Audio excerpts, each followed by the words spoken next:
Pessoal, então chegamos a mais uma aula para fechar esse bloco. Nós vamos falar sobre o comportamento que vocês devem ter no dia da prova. Olha, vocês são concurseiros, vocês já chegaram até aqui, vocês então são pessoas experientes. Partindo desse princípio, se já chegaram na fase da avaliação psicológica, já enfrentaram diversas outras fases. Isso quando se trata de candidatos que já estão nessa caminhada, já passou por essa experiência mais de uma vez. Mas nunca é demais explicar algumas informações, principalmente tratando dessa fase da avaliação psicológica. A avaliação psicológica, tem candidatos que eles ficam assim um tanto mais ansiosos que na própria prova objetiva. Algo normal.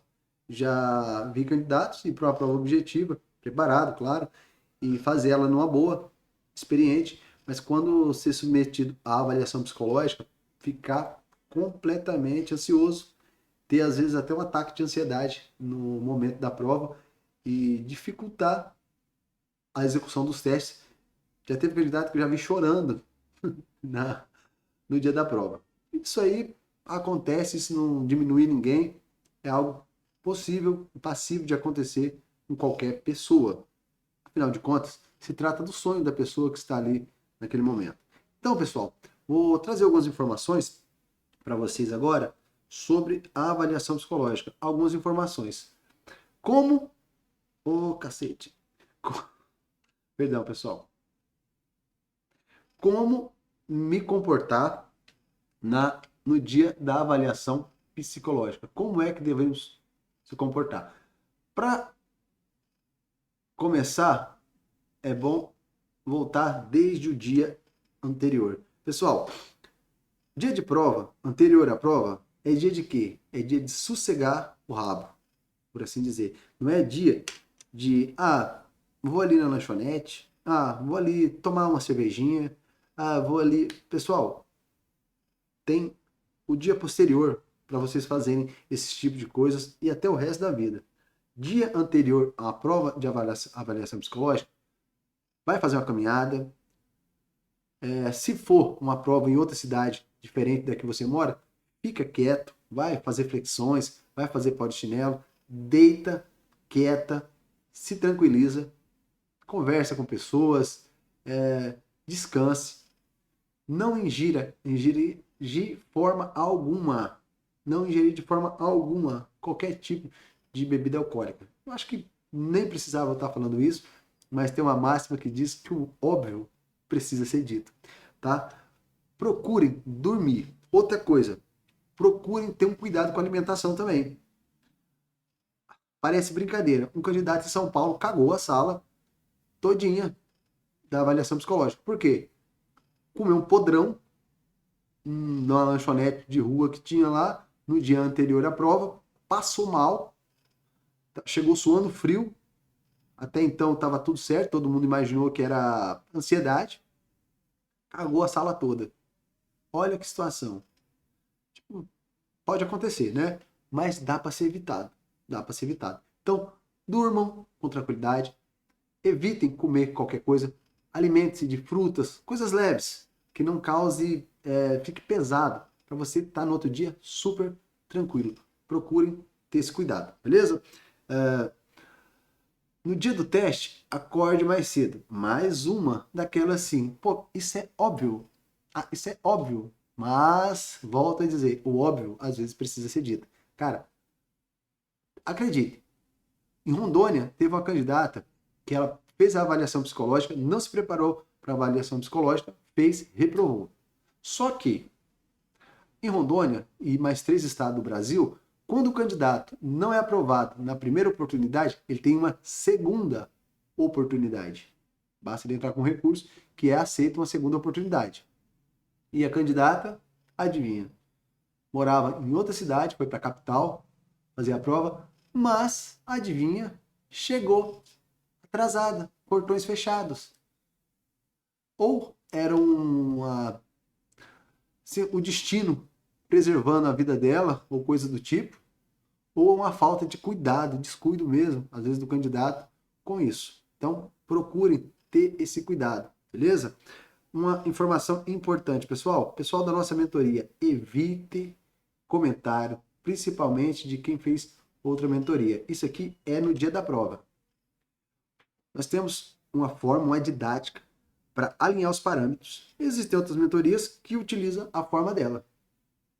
Aí o candidato chega lá na hora, escutou de uma outra mentoria uma informação, como aquelas que eu acabei de passar para vocês, que não pode gabaritar o teste. Pessoal, deixa uma sem fazer, porque ela aprendeu com alguém, está ensinando aquilo ali, sem analisar o fato, ou pegar um laudo, e aí o candidato chega lá, ó, o mentor fulano de tal falou que não pode gabaritar o teste. Aí o candidato, que já está todo preparado para aquilo ali, começa a entrar em conflito. Porque o candidato é o seguinte, você pode dizer 10 verdades para ele. Às vezes, se alguém dizer uma mentira, ele fica assim, será que é verdade? É, faz parte.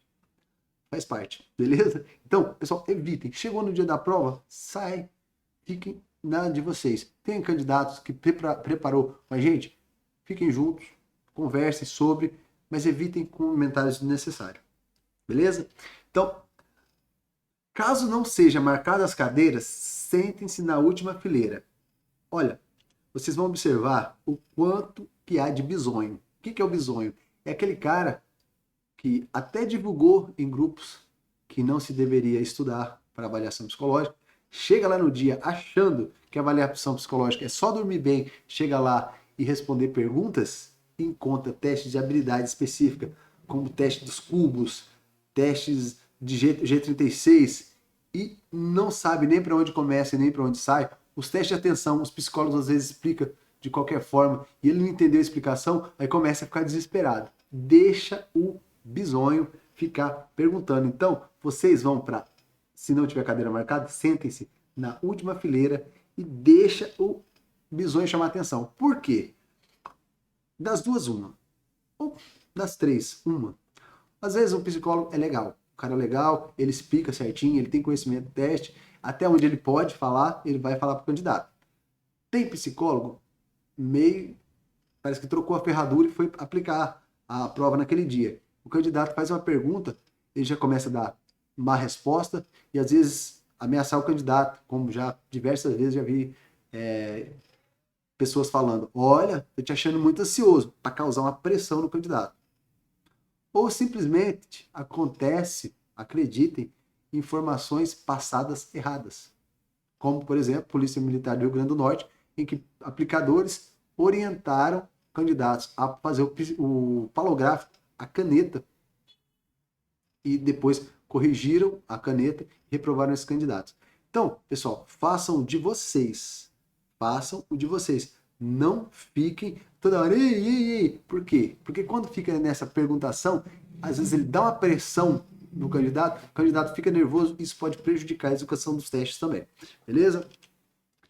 Então, evite chamar a atenção do psicólogo, justamente para evitar de tomar, às vezes, uma patada, ficar meio ansioso, todo mundo ficar olhando, a pessoa causar um certo nervosismo. Então, deixe para aquele que não se preparou fazer esse trabalho por você. Beleza? Outro caso. Em caso de ansiedade, técnica de respiração. Pessoal, como eu falei para vocês, é normal. A pessoa às vezes está super preparada e chega lá, bateu ansiedade. Vocês vão observar que uma sala de avaliação psicológica é como se nós todos somos energia, né? Energia. E quando nós estamos numa frequência, é comum irradiar para os outros. Tem quem não acredite, tudo bem, sem problemas, mas acontece. E uma avaliação psicológica, em geral, é algo que causa uma certa ansiedade e um medo, né, no dia da aplicação. Então, é um clima onde todos estão em uma tensão. Até ver os primeiros testes e começar a executar, ver que tudo aquilo que foi praticado lá está, o candidato tende a sentir um certo receio. E outras com receios, a ponto de candidatos ter um ataque de ansiedade. Pessoal, em caso de ansiedade, começar a ficar preocupado, a primeira coisa que acontece é faltar ar. Então, nesse momento, vocês vão se desligar de tudo e todos que estão ao seu redor, tranquilizar a mente, tentar pelo menos, e começar a respirar.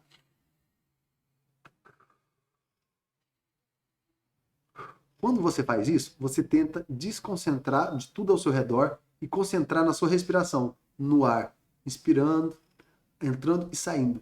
Entrando, inspira, respira. Quando esse ar entra para dentro do pulmão e sai naturalmente, você oxigena as células do corpo e tende a melhorar o metabolismo, além de começar a se tranquilizar. Então, a ideia é, comece a respirar de uma maneira tranquila, enchendo bastante os pulmões de ar, soltando levemente, e o pensamento, não concentrado em barulho, não concentrado em pessoas, concentrado no barulho daquela movimentação da sua respiração. Isso faz com que você se acalme e tranquiliza até que venha o primeiro teste e você comece a executar aquilo que foi ensinado, e a tranquilidade tende a surgir a partir disso. Beleza? E também, pessoal, registro em ata, a única garantia que houve alteração. Olha só, pessoal, não adianta acontecer coisas do tipo, a pessoa fica na frente do ar-condicionado e fica tremendo, ali já estava tremendo e aquilo atrapalhou e ele vai fazer o palográfico, ô cacete, olha que bagaceira, que coisa mais fresca. Enfim, ele vai fazer aquele movimento ali e gera um nervosismo. Então, pessoal, quando você chegar em um ambiente que tiver, às vezes, um ar-condicionado que possa estar te atrapalhando, sentou na cadeira, a cadeira está manca e atrapalha a execução do teste. A cadeira está toda arrebentada. Vai colocar a folha ali para executar o teste, tá uma perdição. Tá época de férias, final do ano. Aí a escola resolveu entrar em reforma. Aí tá lá o candidato se concentrando para avaliação psicológica e tá o construtor lá. Pau, pau, pau, pau. E o barulhão comendo na orelha do cidadão. Gente, isso naturalmente pode prejudicar, mas de nada adianta. Ou, por exemplo, como já aconteceu, eu já até citei, psicólogo informar ao candidato dar a instrução para praticar o palográfico à caneta. Não é verdade, não é permitido. Tanto que reprovaram as pessoas e não voltaram até hoje ao concurso. Isso só tem alguma validade.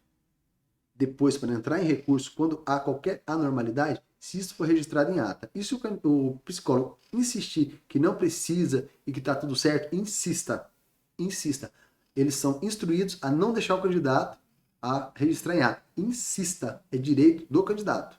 A ata não é para o psicólogo apenas. A ata é para registro de acontecimentos, de anormalidades dentro da avaliação psicológica. Essa ata existe para todas as aplicações de provas. Por exemplo, quando você vai fazer a prova objetiva, os 3 últimos, o que acontece? Tem que assinar a ata. Essa ata é para informação de acontecimentos dentro da aplicação. Então, pessoal, atentem-se a isso. Atentem-se a isso. Não deixem passar batido. Porque se você deixar passar batido uma informação como essa e depois tentar entrar com recurso, vai ser sua palavra contra a do psicólogo. E há uma presunção de legitimidade na palavra do profissional, porque o candidato, ele simplesmente pode, não estou dizendo que é o caso, mentir, dizer que não, houve uma anormalidade lá e por isso me prejudicou. Cadê a prova? A prova é o que está registrado em ato. Se não teve nada registrado, palavras o vento leva. Então, pessoal, para que fique bem claro, teve alguma anormalidade? Tratem de registrar em ata, porque é a única garantia de que vocês possam, claro que eu não quero que isso aconteça, mas impetrar um recurso e ter uma grande possibilidade de contrapor aquilo que a banca está falando, ok? Então, pessoal, muito obrigado por mais uma aula junto comigo aqui. Espero que isso tenha sido esclarecedor para vocês. Esse é o último bloco da parte de contexto, de apresentação. E na sequência, nós vamos começar então com as aulas propriamente ditas. Espero que essa apresentação tenha esclarecido algumas dúvidas sobre a avaliação psicológica e que nas próximas aulas vocês tendem a aprender de uma maneira clara, objetiva e divertida com esse conteúdo que eu venho apresentar para vocês. Então, pessoal, muito obrigado e fiquem todos com Deus. Até mais.